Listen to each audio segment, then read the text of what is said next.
Okay, so let's play a game. Okay, well, let's not, because obviously this is a recorded video and you're like a living person sitting there experiencing the video, so we can't play a game. But it's like, this is a way of explaining a conversation about something. What is the similarities and differences between a person using paper radionics and a Wiccan performing a ritual? Right, I'm going to say the similarity there is they're both essentially the same thing. Essentially, due to the fact that the state of mind used to do these things is the same. When I read the book by Peter Radati, he said that people from all different, traditions involved in magic, witchcraft, radionic, spiritual healing, even Christian healing, and the rest of that, they all were given like, the EEG stuff on their heads, and they had their brainwaves measured, and they saw a consistency of certain brainwave patterns in all of these people when they were doing their prayers, meditations, rituals, spellcastings, and spiritual healings. It's basically the same state of mind. So this is essentially that whatever that is, must therefore be the secret to, in inverted commas, magic. And when we're using the word there just to mean something which is essential for all the other various different schools of thought.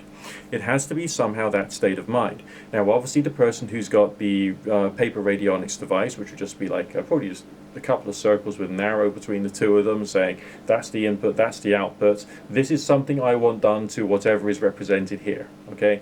As opposed to, let's say, a Wiccan doing a love ritual, and they've got one candle there, and they've already done the circle and raised the energy through chanting or whatever, and then they slowly bring these things together to signify boy meets girl, and everything's going to be nice when they finally touch.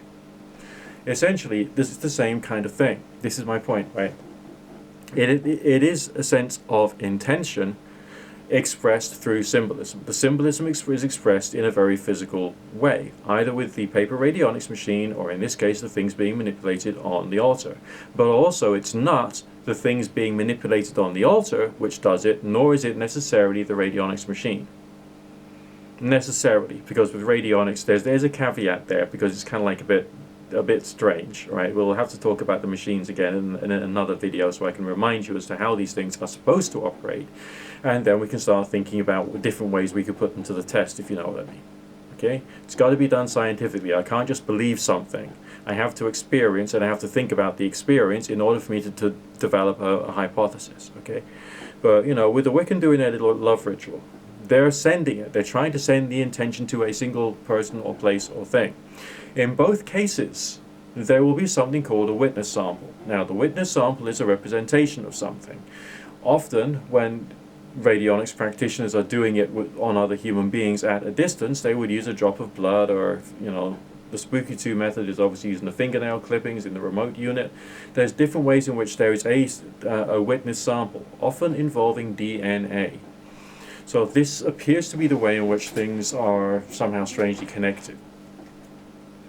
The traditional image of the whole voodoo doll with like pins in it, which could be for either healing or not, depending upon what your association is with the various different colors of the various different pins, heads, that sort of thing. It's the same thing. There is a sense of a message, an information, an idea, something that is desired or wished for, being created within that space. But then the energy is raised, and you're doing your this, that, and the other, trying to draw down some divine energy or energy from the universe, and it's sent at a point of heightened energy or heightened climax or heightened singular moments when the information is sent out, in order to hypothetically send a message out into the universe, and the universe will change somehow. I think it was Alphonse Louis Constant, Eliphas Levi, and Transcendental Magic who called it the imagination of the universe. Alright, so the imagination of the universe happens first, and then the things happen in the outer world. That's the hypothesis. But Is it necessarily like that, or is it more a question of, like, you defined, let's say there's a town square and a happening there and you want it to be happy or something, maybe you're constraining all of your attention to that particular area and you're trying to raise energy to go into that area so that when you're there you'll actually have a good time in it because there'll be an extra thing going on. But you've also got to be aware of everyone else's intentions and thoughts and feelings and essentially all the other bubbly energies going on there, which must mean that you would need an incredibly large quantity of force to try and, like, sort that out, wouldn't you? So then, therefore, you might have a happier time anyway, but it might not necessarily be due to the quantity of energy you put in. So I think that there has to be a bit of a discussion and debate, amongst yourselves quietly. I won't be listening in as to how that should happen, or how many people you should have, what kind of states of mind you need to have to deliver that. Or indeed whether it's not necessarily a question of the quantity of energy, but maybe the precise way in which it's programmed, specifically taking into account your tactical understanding of the various different human beings who will be interacting in that place at that one particular time. I don't know. But remember, this is like a curiosity. Even if you did get your results, right, your apparent results of, I don't know, Mr. A and Mr. B finally getting on in the office or something like that, you still can't be 100% sure that it was you that did it. Alright? But on the other hand, think about the Golden Dawn phrase, knocks on packs light in extension. So essentially, when you're talking about that type of transmitative power, alright, it's like the state of mind of prayer, but with, like, the the energy of the aura must be inflamed somehow so that you can send that intention out. Alright, so that's why Crowley's expression, inflame thyself with the P word, prayer, is quite so important. So, like a concept there for a person involved in forms of ceremonial magic, including Wicca and all the rest of that, and also things such as maybe chaos magic. There has to be lots of divine, mind-blowing, transcendental concepts involved to help you to open up. And essentially, is that what, in part, the purpose of deity concepts is about, in order to give you those enlightened, expanded feelings brought about by reverence and the sense of, divine awe and respect? It could be, which is why a lot of people who are involved in doing weird things have to be, by their nature, somehow spiritual stroke religious, and have some deity variety of concept, or indeed the ability to, I don't know, through studying all the works of Carl Sagan and blowing your mind about how big the universe is, whatever it is you prefer, for those of you out there who are a bit different, right?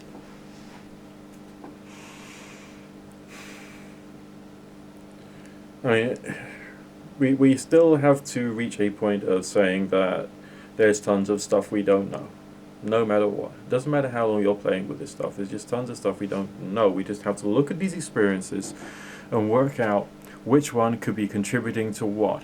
But I maintain that the state of mind of prayer and finding that and being able to work out how to get there in a efficient and as reliable as you can way, then also doing like your the preparatory exercises, body scan, chakras, and ascension, then you add that to it, then you get even more transcendental. Then you can choose to either open up or to build up energy around you and then send it out. Okay? This is just the way in which I'm seeing it now. Okay, it's evolved, it's changed, it's grown.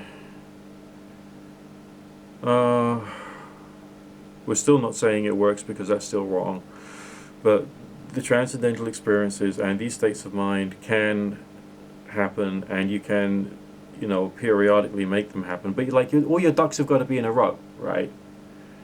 Like you need to have a row of ducks in order for your thing to do its thing, right?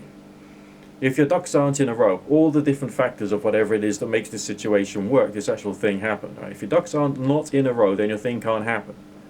Now, I know the radionics people have said, well, what if there's like interference forces out there? They would use the word interference because they're coming from a very electronic kind of like mindset of other like spiritual forces getting in the way. Well, hypothetically, all kinds of things are possible. We don't know. We can't be too sure. But the similarity between those two exercises is very striking as far as I can tell. The paper radionics machine, the wick and circle casting with the candles and doing that, it is essentially the same. But where should our attention be placed? Should it be placed upon the paper radionics machine, or the traditions associated and the beliefs and practices associated with Wicca? Or is it more to do with the creation of an environment which is conducive to transcendental experience? Inside yourself, outside of yourself if you can, because that requires money and buying candles and things and shit, it's like, what the heck? It depends upon where you are at, depends upon where you're at. I mean, I've heard of some people getting those little A4, A5 size chalkboards for kids, getting about 5 of them. And they could have one for each of the tatwas for the elements, and another one for something else on the altar area, and and then just afterwards you can just wipe it all off, that sort of thing. But doing these things seems very silly, very pretentious. Sometimes, but if it helps to just create that sort of sacred space, the space in your mind, the space in your body, the activity of those preparatory exercises plus the circle casting does help to create that almost monastic tranquility. And when you're inside the circle after it is sealed, there is a monastic tranquility there. Which means if you get really transcendental in your prayerful state, then you can do it with greater ease, because the interference, the psychological interference of other people's thoughts is all being cut out. I did hear that story of someone who put a PEMF detector in the middle of the room, and when the circle was cast, apparently his needle dropped a little. I don't know if that's true or not, but it felt like that. It felt like, the buzz of the outer world, the buzz of outer concerns got lowered. That's definitely interesting.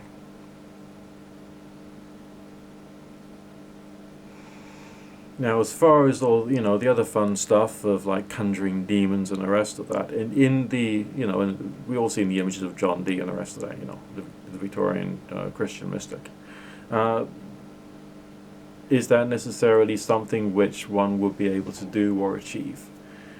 That would depend upon how well you can do the ascension meditation and feel the upness and feel the openness and all that stuff, and how strong the visual imagination as a result of training yourself in mindfulness would be, I think, to be able to maintain openness to things for the extended period of time of the entire ritual.